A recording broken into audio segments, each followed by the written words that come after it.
Hey everyone, this is Tell the Truth Sports Radio. I'm your host, Ron Fitch, and I'm going to have to tell the truth when it comes to the NFL, the NBA Finals, Major League Baseball, and college football. I'm going to tell you the truth and nothing but the truth, I promise. All right, let's get into the NFL. The surprise of the day was the Chiefs and the Oakland Raiders, Las Vegas Raiders. And it started out like a normal Chiefs. I thought the Chiefs were going to just destroy them because they recognize that the Raiders are up and coming team and they want to squash them. And it's a rivalry. Okay. Oakland comes down, they kick a field goal. Kansas City comes down, typical fashion, 7-3. Mahomes runs it in and they're up 7-3. Then they get the ball back. Tyreek Hill gets a 10-yard run, little end around. This is going exactly the way every Kansas City home game goes, 14-3. The Raiders surprised me because I said Kansas City's going to blow them out. They come right back. And this is an important drive. 50 and David Carr dropped a dime to Nelson Aguilar for 59 yards. Boom, 14-10. But the Chiefs come right back down the field. And Watkins gets the 8-yard pass from Mahomes. They're up 21-10. Okay. They're going to make it 20-10. They're going to make it 35-10. And then that's going to be it. And we'll put this game to bed. No. Oakland came right back down the field. Darrell Walker scores a 5-yard touchdown pass from Derek Carr. It's 21-17. All right. The Raiders get a stop. I'm going to tell you why the Raiders were getting stops. Henry Ruggs catches a 72. He flew past his defender. Henry Ruggs blows the top off of offenses. And he has a 72-yard touchdown pass. Boom! 24-21. But then the Chiefs get a field goal at the half. So it's 24-24. All right. They threw a couple of haymakers to the Chiefs, and it's tied. I expect the Chiefs to come take over this ball game and put the Raiders away. No. There was no scoring in the third quarter, and the Raiders did what the New England Patriots did. They had a 3-man rush. They played coverage. They dared the Chiefs to be disciplined and run the ball a lot. Chiefs didn't do that. And the Raiders were able to score. But then they missed the field goal. They missed the extra point. In the fourth quarter, they scored. Josh Jacobs, who had 77 yards, but it seemed like he had about 200 yards where he was running in between the tackles. 30-24, Raiders. Raiders get a stop. They come down, kick a field goal, 33-24. All right, the Chiefs are going to come back. So it's time with 5, and now Pat Mahomes throws a bad interception into coverage. The Raiders come down and they score. Josh Jacobs scored, and they pounded. Once they got the ball, they ran Josh Jacobs all the way through, right into the end zone. Power with that big offensive line, power football. They're up 40-24. They're up 2 scores. Even at this point, with 5:26 left, I believe that they have a chance to win if they get 2 scores. And lo and behold, the Chiefs come right down the field with a score. Patrick Mahomes. Now, they cut it to 8. They get the 2-point version. I'll say, okay. They get a stop here. Patrick Mahomes is coming down the field. I don't care how much time is left. He's going to get a score, and they're going to tie this game. It's going to go to overtime. They're going to win. Oakland Raiders took 3:57 off the clock against the Chiefs, running the ball down their throat in between the tackles, all the way till the clock ran out. That's alarming. I know Chiefs are going to lose. The way they lost was alarming. The way the Las Vegas Raiders punched them in the face all game long. They were physical on defense. They got after Mahomes a little bit. Their coverages were disciplined. They played a really good. If you're Oakland, this is a potential turn the corner game where now you can become a playoff contender. And this was Gruden's kind of game, ground and pound. He loved it. Pound that rock. He loves to say that. and the Raiders end up winning. The other game I thought was intriguing was the Vikings and the – well, first I want to get to two other games before I get to the Viking game.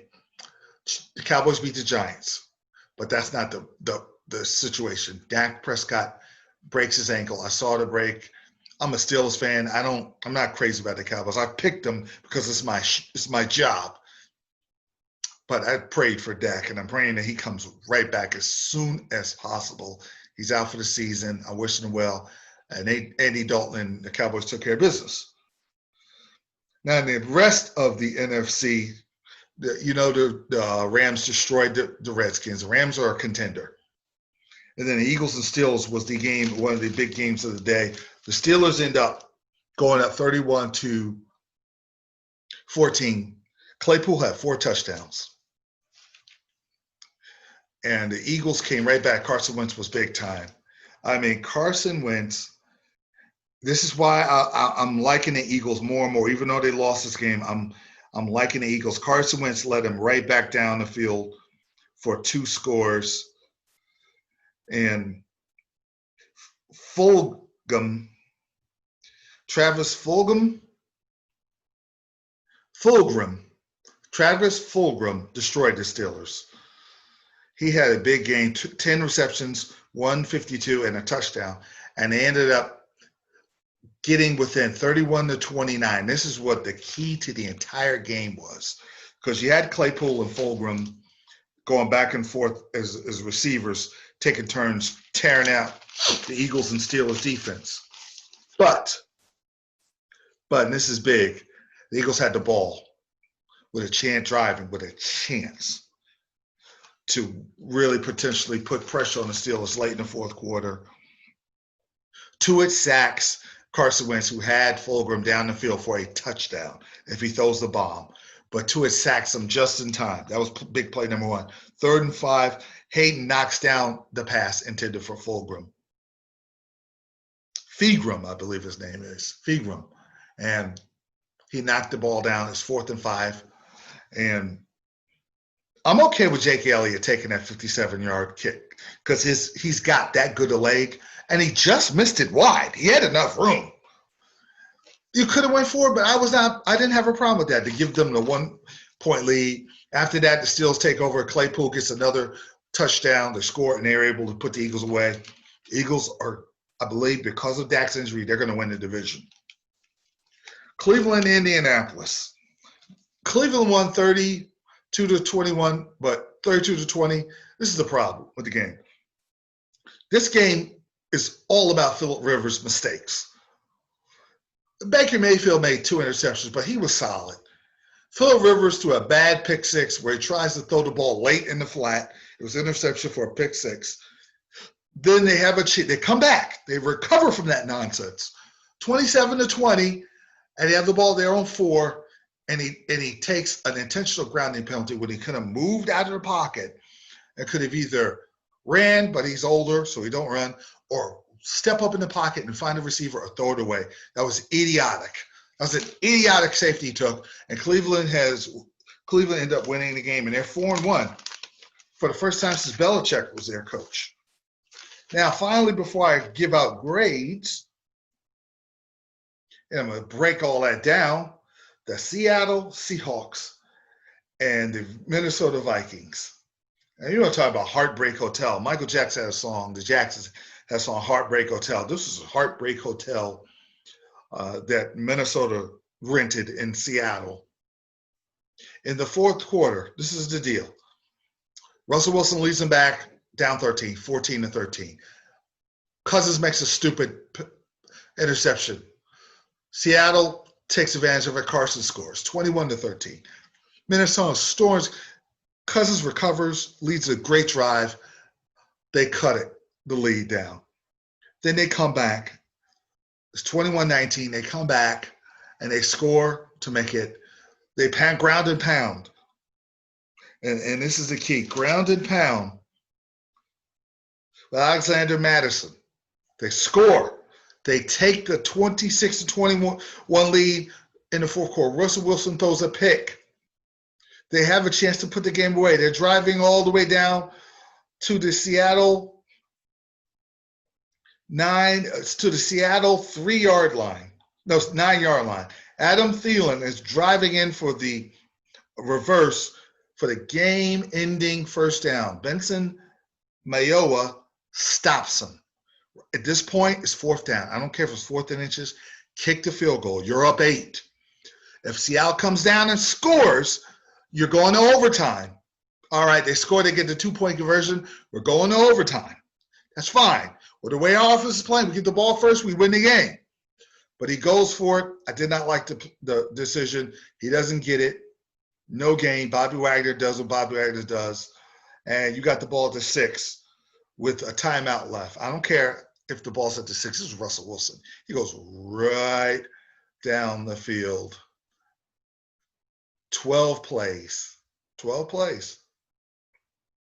13 plays in that time frame with a minute 57 left and a timeout to spare. And they go all the way down the field. Beautifully done by the MVP of the league. And Russell Wilson hits DJ Metcalf, an emerging star, for a touchdown and a terrible loss. Minnesota, if they miss the playoffs, they're going to be like, if we'd have beat Seattle, if we would have just not went for it and kicked the field goal, we would be in the playoffs. See, those are the type of games that you think about when the season's over. You miss the playoffs by a game. When you got the game at hand, you got to take advantage of it. And the Dolphins beat the 49ers 43-17. The reason I brought this up is the 49ers had the attitude that they were just going to come right back the following year and go to the Super Bowl.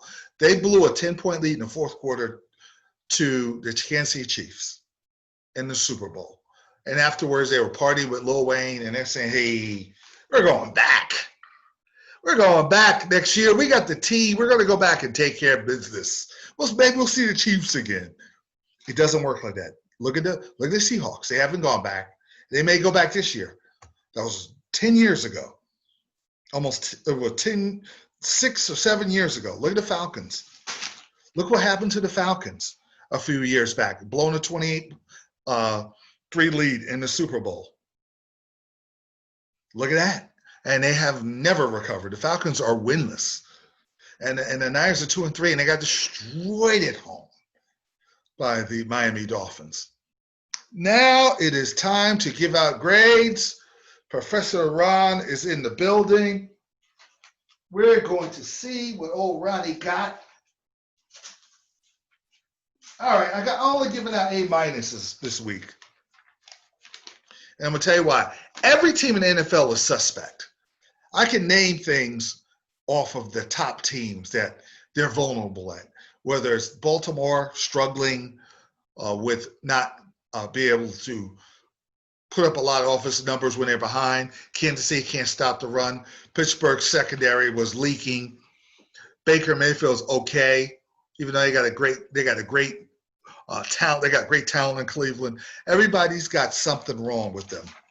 But I'm going to give A-minuses to the top teams. Chiefs, Tennessee, Pittsburgh, LA. LA could get to the Super Bowl. This could be one of those years where it's a LA, the Lakers won. I'll get to that later. This could be one of those years where LA teams get to the finals. Seattle, Baltimore, Cleveland make the A- team. Buffalo, and of course, Green Bay. The B-plus teams, I will give Chicago credit for beating Tampa.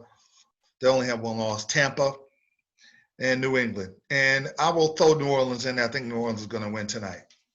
My B team is the Eagles. They're 1-3-1. But I predict they're going to upset the Baltimore Ravens next week. That's my upset pick of the week. They're going to win the division. They're getting better. Their secondary's got to show up, but the front seven is solid. And Carson is starting to get it going. He's got a good target now. And, of course, Las Vegas Raiders.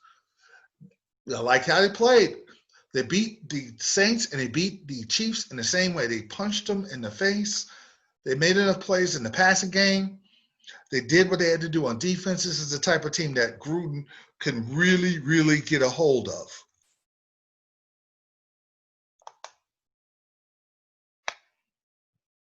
Hey, everybody. Now we're going to talk about the NBA. And the LA Lakers finally did it. They destroyed the Miami Heat yesterday. It was a great performance by LeBron and AD. They took care of business yesterday, winning 106-93. It was not as close as the score indicated. They were up 30 early, and they just coasted. It was one of the easier championships. LeBron had 28, 10, and 14. Rajon Rondo had 19 points and 4 assists, and Anthony Davis had 19 points and 15 rebounds. I would have liked to have seen LeBron and Anthony Davis share the MVP because they both did a lot as close to equally as possible. AD defended Butler. When Butler went off in Game 3, AD defended him in Game 4. That was a huge shift of momentum. And AD did a lot of the legwork as far as scoring. And, of course, LeBron was facilitating and being the leader and driving and scoring. And he was able to drive to the basket because I was saying after my last telecast, he doesn't have a mid-range game. So he knows that. So he's like, you know what? If I'm not on, I'm going to the basket. He went to the basket early and often, and it opened up the doors for KCP to hit all those three-point shots that he always hits. Rondo to make and do what he does really well. Gives LeBron a break. And they won, and they took care of business. They played the best in the bubble. They were the best team in the bubble. They took care of business. They could leave the bubble champions. I commend them because they play great defense. They play very unselfish offense. The stars were the stars. LeBron and AD both passed the ball well, and they shot the ball well, and they defended. And the rest of the team defended well. And this is LA's 17th championship. And a lot of people didn't think they would get there. 2 years ago, they said, well, this franchise is a laughingstock. I'm thinking, in 2010, the Lakers won a championship, and they had come off of a 5-championship in 10-year run and three-peated and repeated. And the other team that won championships, they stomped during that era, the Spurs. They beat up on the Spurs. Kobe was 4-2 versus Spurs. So, okay, they went through some lean years, but you're saying it was a laughingstock. I'm thinking they got 16 championships. It's a laughingstock. But this is the over-emotional news media that we're dealing with right now. And that's why I changed my show to Tell the Truth Radio, because I'm going to tell the truth. And the truth is this franchise has always stumbled and come back correctly. It goes all the way back to the 50s with George Mikan. And then when George Mikan leaves, Jerry West is losing to the Celtics all the time. And then he finally break through and beat the Knicks in 72 with Wilt. It's West and Wilt. They finally win. Then they retire. And you have Kareem Abdul-Jabbar, and he's losing to the Portland Trail Blazers as he's losing to the Seattle Supersonics. So he needs a guy. They go get Magic. They trade their aging star, Gail Goodrich, to the Jazz, the New Orleans Jazz at the time, to get the rights to the first-round pick, the future first-round pick, which the next year was Magic. So they team Magic up with Kareem. They're the only NBA team that won a championship the following year that gets the first pick in the draft. That was James Worthy. They traded a backup forward to Cleveland to get the rights to draft. Cleveland is lousy. Lakers get Worthy, Kareem, and Magic, and they win 5 championships in 10 years. Then they sign Shaq. Then Jerry West draft Kobe when nobody thought that was a good idea to draft a high school guard. They run off 5 championships in 10 years. Okay? That's 10 championships I've seen out of my team so far. It was Shaq. They three-peated. Then Shaq leaves, and they said, oh, I saw a silly Knicks fan say, oh, I'm going to have a rest in peace LA Lakers. I'm looking like, really, dude? You haven't won since 1973? Oh, okay, they're done. You guys are like us. The Lakers and Knicks are not the same. So I was like, stop it. Seriously. Okay. Kobe They end up getting Gasol in a trade, and Lamar Odom plays well, and they win 2 back-to-back titles. They avenge their loss to the Celtics. So it's championship number 16. So Kobe retires, and God rest his soul. What are we going to do? They get Lonzo Ball, because I was rooting for LA to lose to get the first pick. They got Lonzo Ball, they got Ingram, they were stockpiling good young talent. They get LeBron, he gets hurt. They're out of the playoffs. There's uncertainty with the management, with the coaching, and it's a mess. So they hire Frank Vogel, and people are still laughing. Oh, Jason Kidd. They get Jason. Oh, Jason Kidd's going to undermine. It's going to be a mess. LA's not going to make the playoffs. They make the deal for Anthony Davis. You gave up too much for Anthony Davis. They'll go get the veterans. They go get Rondo and Green and Akib Kuzma. And they're like, that's not enough. The Clippers are going to beat them. And I told you before the series started, before the season started, I never, ever trust the Clippers. I was worried about Denver. I said, I love Denver. I don't love the Rockets because I don't trust Westbrook and Harden. I loved Denver. Denver's young. I said, okay, we'll see when the playoffs come. And LA got there, and Denver beat the Clippers. And the Clippers were who I thought they were. They're the LA Clippers. They haven't gone to the conference finals. What makes you think you're going to win the NBA finals? That was stupid. And you have a guy like Patrick Beverley on your team who's not a championship-type guy. He's just a clown that's a pretty good defender, but he's more of a clown show. And it influenced the other players, and it poisoned that team. And Doc Rivers let him be the leader, which cost Doc Rivers his job. So L.A. overcome that, and they played the Denver team I warned you about, and it was a tough series. The biggest shot that helped the L.A. Lakers win the entire championship was Anthony Davis's game-winning shot when LeBron gets a shot blocked. They passed the ball. No, it was Green that got shot blocked, I believe. Inbound pass. LA gets the ball. Down 1. 80 hits the three-point shot. Wins game 2. It could have been 1-1, and Denver was really giving LA trouble. It could have changed everything. LA survives. They win in 5. And they ended up beating an inferior Heat team. The Heat team they were a pretty good team. They weren't like your representative of the East. They played hard. They were super, super well coached by Spoelstra. And the Heat, they have the standard. Even though they have good young talent. If they get another player, they'll be really good for years to come. They got a nice nucleus. They weren't nowhere near as good as the LA team. LA was much better, and they're winning fairly easy in this series, except for a couple of speed bumps.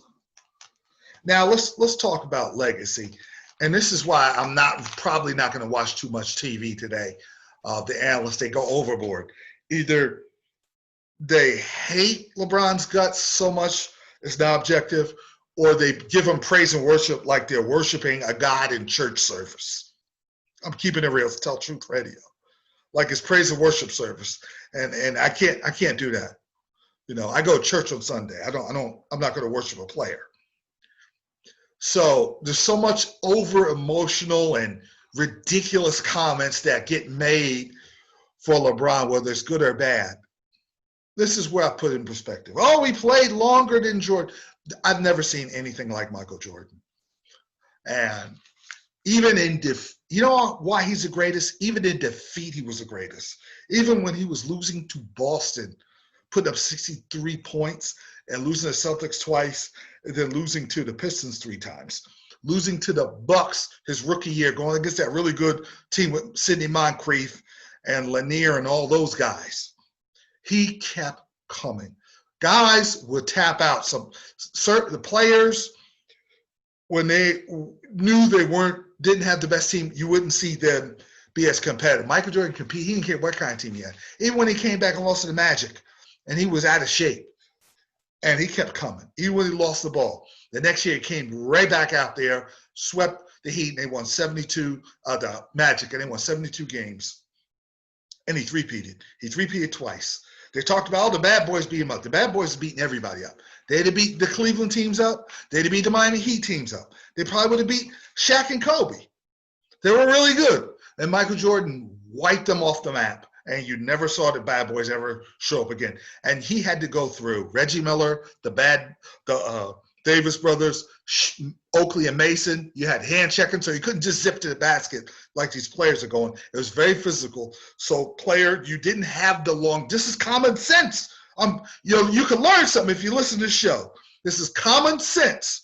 They didn't play as long because it was more physical, it was more taxing.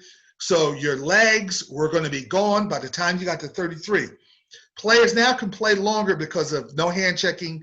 You don't have the centers that are going to beat you up. You get to parade to the basket, and they have the different echo chamber. I don't know what kind of chamber they got, where you go in there, and it's like you're almost frozen in time. A lot of boxers do it. LeBron does it. So there's longevity. So if you gave the Birds and the Magics and the Isaiahs and the Kareems, who played a long time in that rough era, that's why I got them at number 2.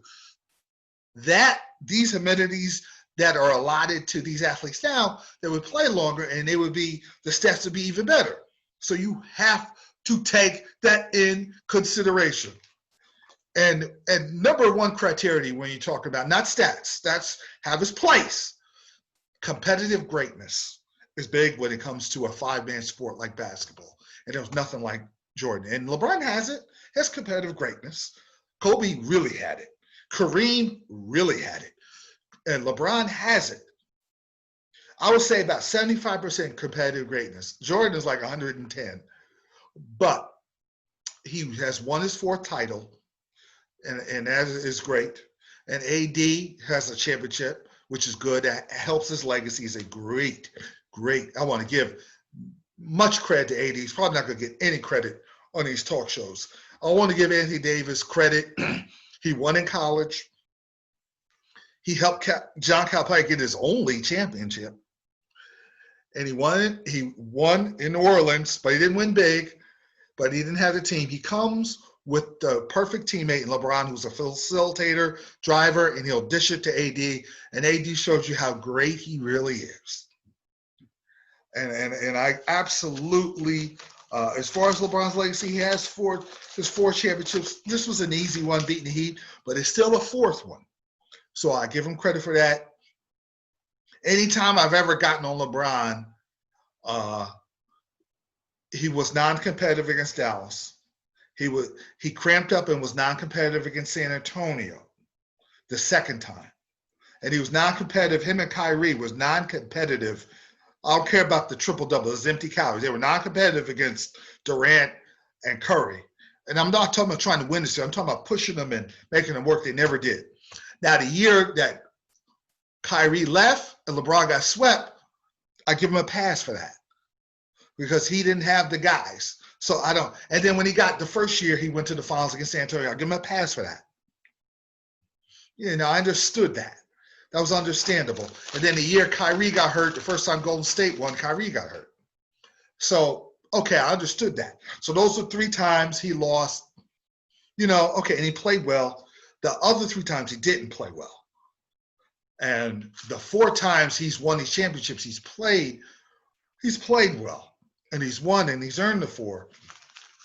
The Cleveland one, part of me I don't like with the Draymond suspension, but in Game 7 he was outstanding. So I understand that. This is commentary, okay, everyone?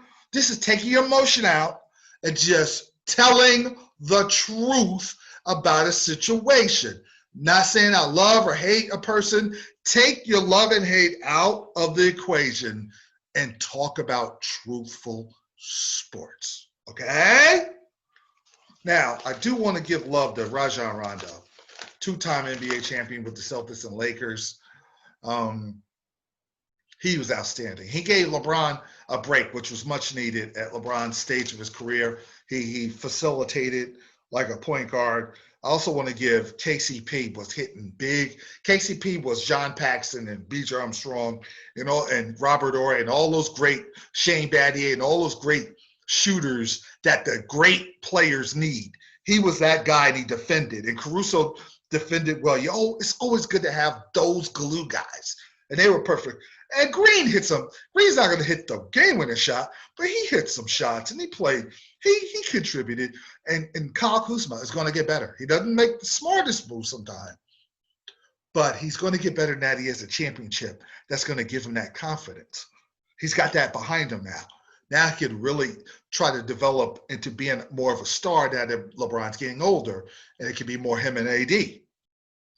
And Frank Vogel, the coach, and their staff, terrific. But Frank Vogel in particular was the perfect guy with all these egos, with all this mess that was going around the franchise beforehand. He's a small, I won't say small, he's an even keel, low key type of X and O's high IQ coach that the Lakers did. They didn't need anybody excitable. They didn't need D'Antoni and his buffoonery. They needed a big ego. They needed a guy with a small ego, but a high IQ. And that's why LeBron and AD loved him. And he just was perfect for this team. And going forward, they got a chance. And this, you know where as far as the Lakers, as far as next year, to me, if LeBron wants to be in the conversation with Michael Jordan, this is the path. Golden State comes back with their full squad with championship type pieces that they always going to make. I trust them. They beat Golden State or they beat Denver. Get to the finals and beat KD and Kyrie. Now you beat KD. You beat him once and he beat you twice, but now it's even teams. You beat him in the finals. Now you beat a guy that's as good, if not better than you at his career.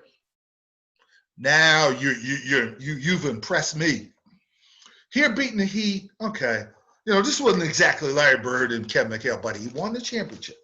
So I give him credit, and I give AD. Let's give AD credit too, please. You're not going to hear anything about AD on the other sports shows.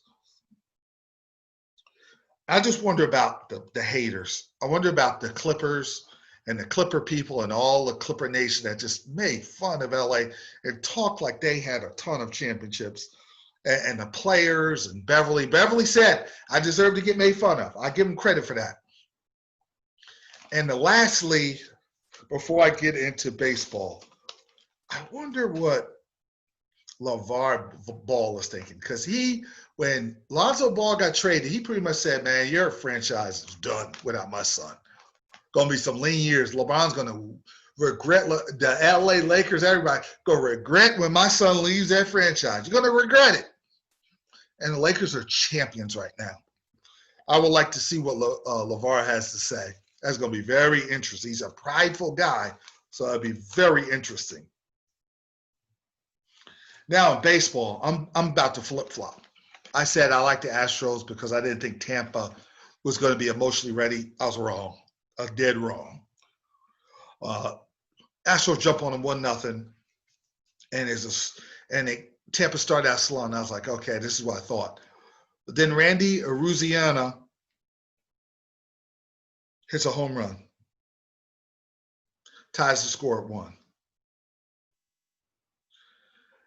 Then Mike Zunino hits an RBI single. Now, this is key. First and second, you need 2 outs. You need a run in. He played Tampa. This is the difference why they were better than the Yankees. He played small ball, didn't swing for the fences. He gets the single that you need to score the winning run, and Tampa pitched like crazy. Snell was good, and then Castillo closed the game. And I found this kind of comical because the guy I'm on the most, Altuve, that had the transmitter and his shirt, Mr. Cheatstro himself, is up at the plate. Castillo throws him a fastball straight down the plate, and he stared at it because he's waiting for a slider because Castillo has a nasty slider. And it's funny because I said if he had that transmitter on, he'd have took that deep. He'd have knew that fastball was coming. Okay, hey, Altuve, yeah, what's up? He's going to throw first ball fastball. Okay, I'm going to knock it out of the park. Nope. No walkie-talkies, no transmitters, nothing. Strike 2, fastball almost 100 miles an hour. He barely gets contact. He's still waiting for the slider. Now the slider comes and he strikes out. And Tampa defeats the Houston Astros. I think Tampa, and I forgot, Tampa played Houston. So they feel like they got cheated against Houston. So it's personal. So Tampa's going to send Houston home. And I believe they're going to play the LA Dodgers. And I believe It could be the Braves now. This is a tough series. I'm going to give the Dodgers a slight edge. But this is a rough, evenly matched series. Because from inning 7 to 9, we're talking about middle relief and closers. And the Braves have Shane Green, Will Smith, the nasty left-handed reliever, and Mike Melanson, who's their closer.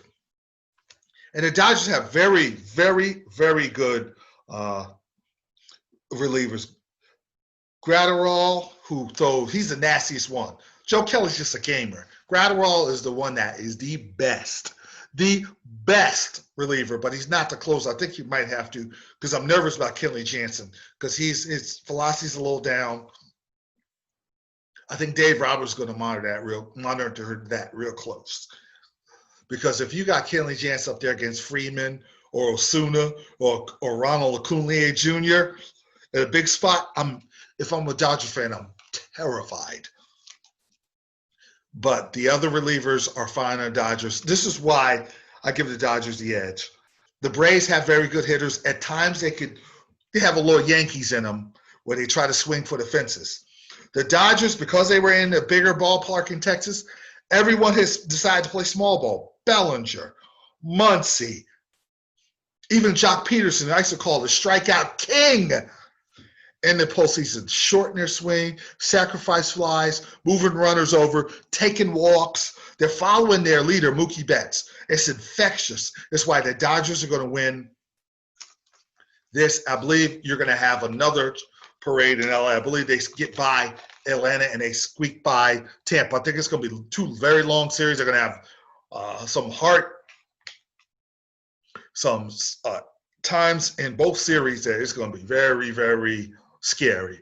And they get past the Braves, and they're going to run to a Tampa team that can pitch, and they believe they're the team of destiny.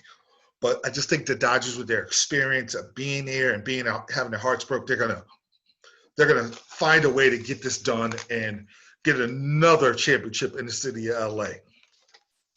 Could the Rams get to the Super Bowl? Could we have 3 LA teams in the finals in American sports? You never know. College football. Well. And normally I would start at Alabama or Georgia, but I want to talk about Texas A&M and Florida.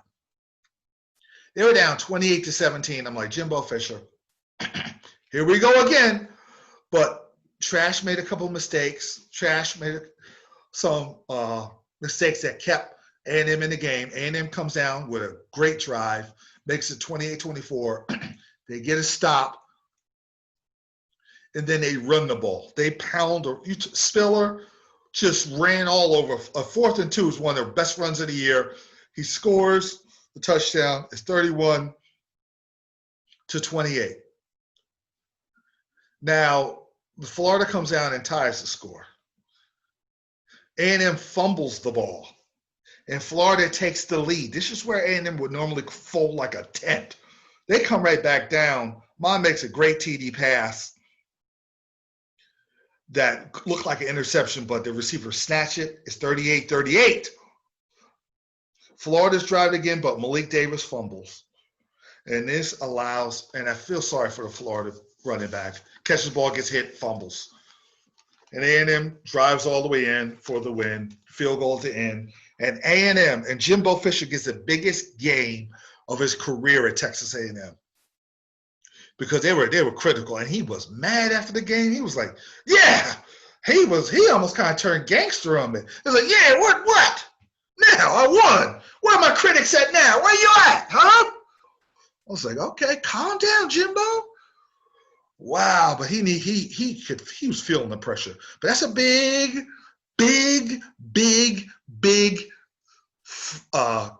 program-changing win. Because now you're no longer looking at that, got that little Big Ten in you. I saw physicality, and they got physical with Florida. Alabama, the number 2 team, they won 63-48. That was the most putrid defensive effort I ever seen in that Nick Saban era. And if I'm Nick Saban, I fire the defensive coordinator, and you will have a guy on staff named Charlie Strong. He comes in with the talent, the 5-star talent you got. You get Charlie Strong in there, you will have this problem no more. but they have a problem because I knew it was a problem when Mississippi State threw a screen pass on 3rd and 13. The last time they tied the score up, and the running back catches the ball, 3rd and 13 on a screen pass, and runs 20 yards down the field before I saw an Alabama on the TV screen, and Nick Saban went ballistic. They're going to have to play Georgia, and Georgia in the second half against Tennessee just beat Tennessee up. There's just possession after possession where they just blew up Tennessee, shut down everything. But Tennessee gave Georgia 27 points on mistakes. You cannot give the number 3 team that many points, 27 points off of stupid mistakes. And they won 44-21.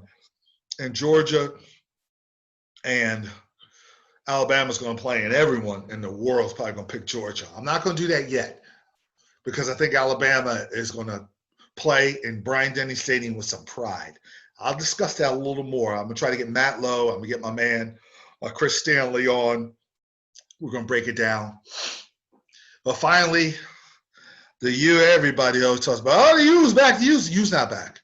This is not the 80s where you get all this stockpile talent in Florida, and then you're just quicker and you beat up everybody. Those days are over, okay? Sorry, Michael Irvin, Ray Lewis, and Alex Rodriguez, and everybody that attended Miami. It's not happening.